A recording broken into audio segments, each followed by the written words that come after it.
Hello everyone. சூர்யாவை troll செய்வோருக்கு நான் சொல்வது, இயக்குனரின் அதிரடி பேச்சு.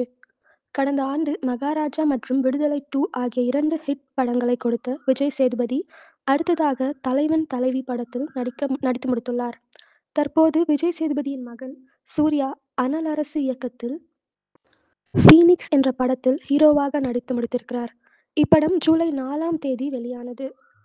இந்நிலையில் இப்படத்தின் வெற்றி விழாவில் ஃபீனிக்ஸ் பட இயக்குனர் பேசிய விஷயம் இணையத்தில் வைரலாகி வருகிறது. அதில் ஃபீனிக்ஸ் படம் சூர்யாவுக்காக மட்டும் எடுக்கப்பட்டது கிடையாது. சூர்யா மீது குற்றச்சாட்டு கூறுவோருக்கும் அவரை விமர்சித்து ட்ரோல் செய்வோருக்கும் நான் சொல்லிக் கொள்வது, நீங்கள் சூர்யாவின் வாழ்க்கையில் மற்றும் விளையாடவில்லை.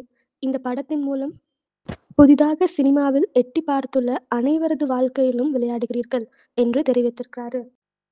இவர் கொடுத்த இந்த பதிலுக்கு நீங்க என்ன நினைக்கிறீங்க அப்படின்றத கமெண்ட்ல சொல்லுங்க.